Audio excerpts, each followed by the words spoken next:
off where I want to start off where I left off yesterday about explaining who I am as an artist and my name and how old I am and all that good stuff and what I'm about.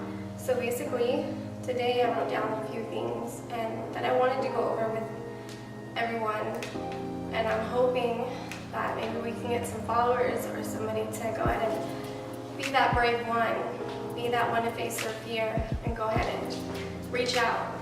So here we go. Again, my name is Spiritual, and well, that's my artist name, that's what I go by. And I'm a very spiritual person. I had my spiritual awakening 2 years ago, as I explained yesterday in the first video. Today, at this day this day in my life, at this point in my life, I would have to say that I'm very blessed. I'm very euphoric, and there's a lot that the universe and I have been through. And I would never point a finger at anybody, because pointing fingers is only a reflection back on myself.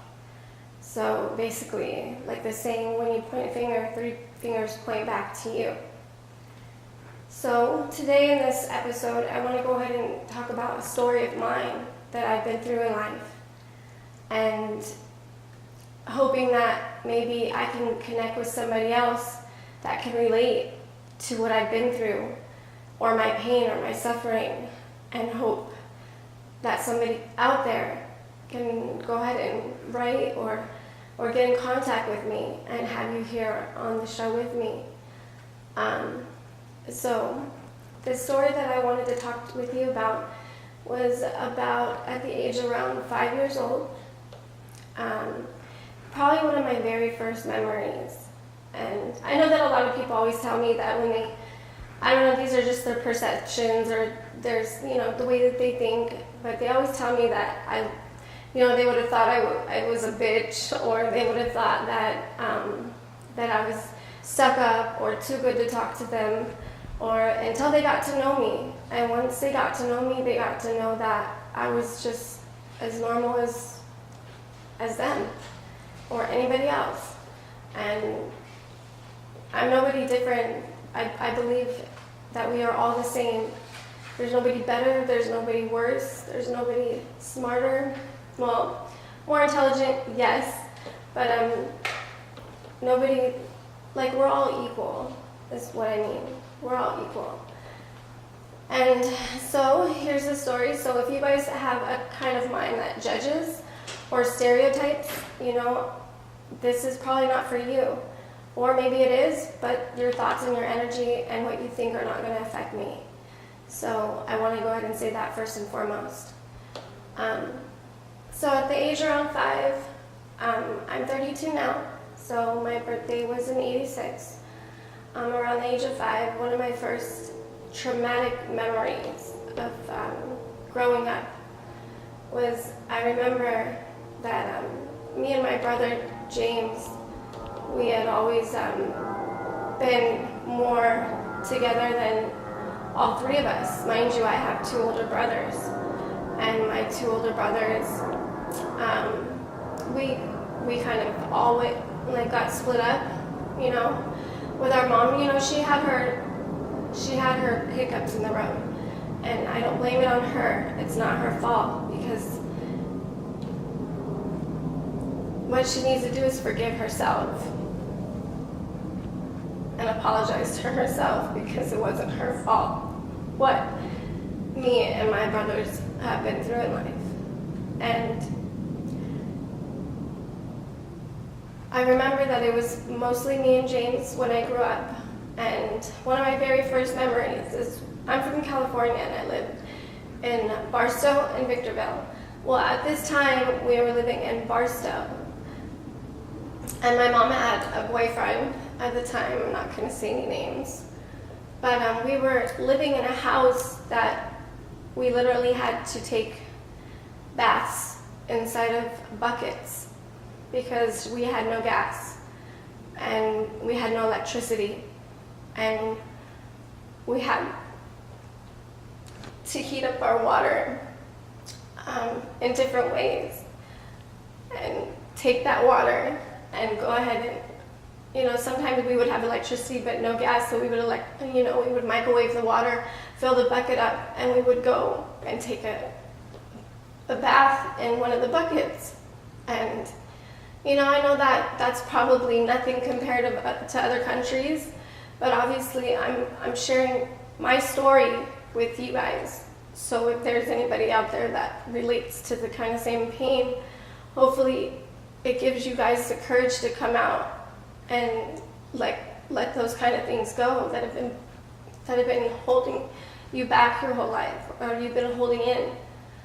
And so continuing on my story, we had to take baths inside the buckets, and I remember that there was a lot of, my mom used to play Seal all the time, the Kiss by a Rose on a Grave.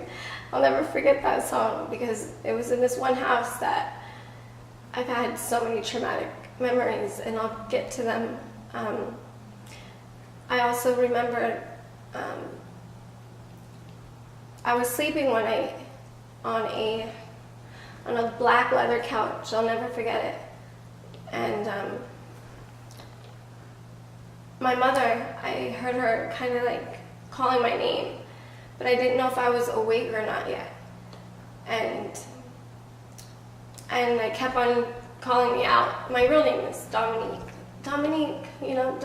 And then I kind of felt like somebody was shaking me on the side of my arm. And then eventually I woke up, and it was of my mom slicing her wrist on top, over me and showing me the blood.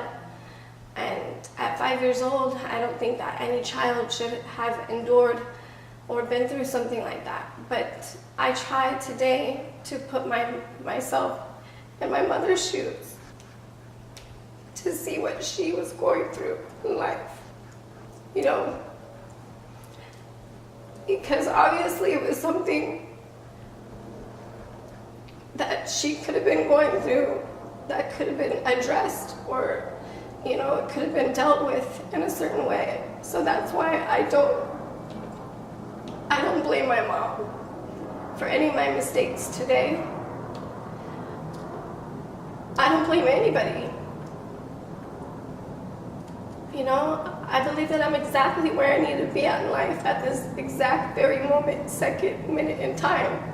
And the reason for that being is to share my story with all of you.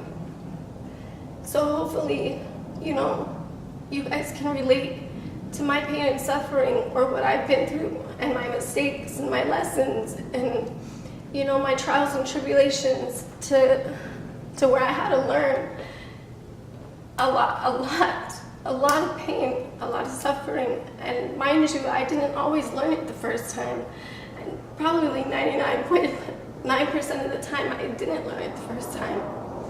I continued to have to go through the pain, go through the suffering.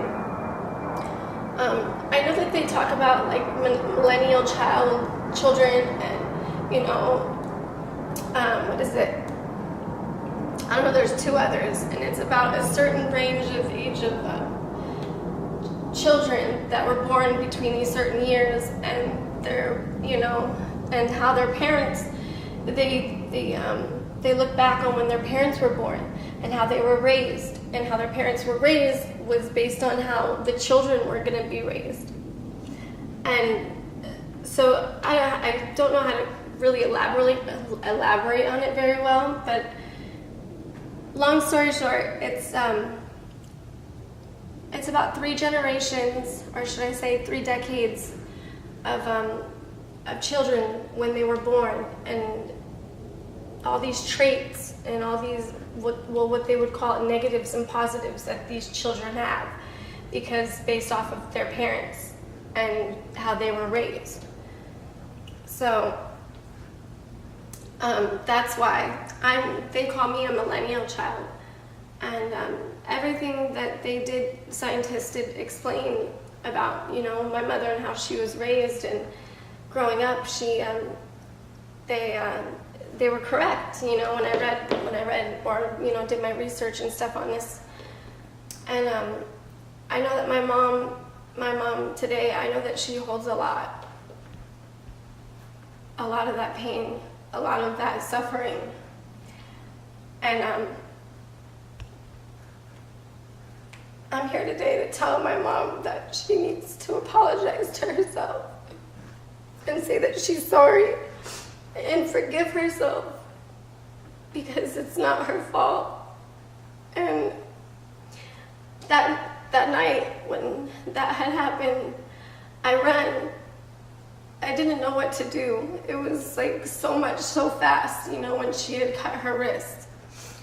And the blood, and at 5 years old, my mind, I don't even know what to think, So I remember getting off of the couch just so fast and just so scared, and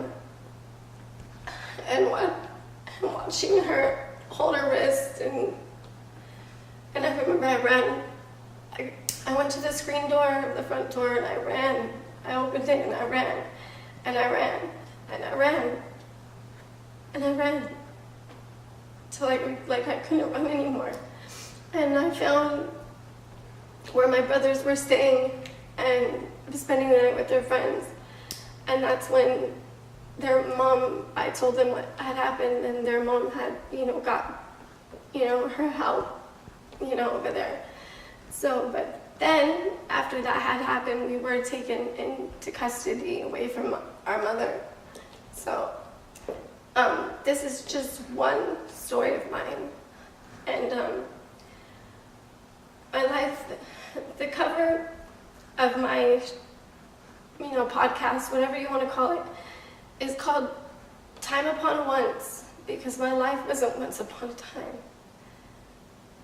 And it's not about a fairy tale ending. It's about me and about you, because I want my pain and suffering be your healing. If I can do anything about what anybody is going through in life, or what pain or suffering that they're going through, or thoughts, or that they think that their life is so hard, I would love, more than anything, for them to go ahead and share their stories with me. And I would love for you to come here and share it live with me, and so we can relate to each other's pain, and hopefully spread that seed and plant it everywhere else. And I want to continue doing this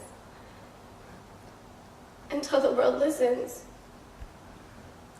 And that's it for today. I wanted to say thank you guys for listening and watching. And I'm hoping that you guys go ahead and continue. I'm sorry I'm so emotional, but I believe that this is very therapeutic as well. And whatever it may be that, why we go through what we go through in life, I know this. I know that we go through it to learn lessons, and to, we have to make those mistakes to learn those lessons, to form us into the human, to being the man or the woman that we're meant to be. And we all are exactly where we need to be at in life, at this very moment, second in time. And for me, I believe in synchronicity. And I believe that everything happens right at the exact moment that it's supposed to. So with that being said, I hope that you guys join me tomorrow, because I'm going to continue doing this every day. And I'm looking forward to hearing any of your guys' stories, anybody that has been through something similar. So you guys can go ahead and message me, email me, let me know. And I would like to have you share it here with me, and let me know what similar story that you, or the situation that you've been through. And I believe that it could possibly maybe help others. So I really thank you guys for watching, and hopefully we can make this continue to happen, because with this happening and me sharing my stories with my pain, I believe that it can definitely change a lot of things. So this is your story and my story, and maybe we can share our stories and help each other. So with that said, I want to say good night. See you guys tomorrow.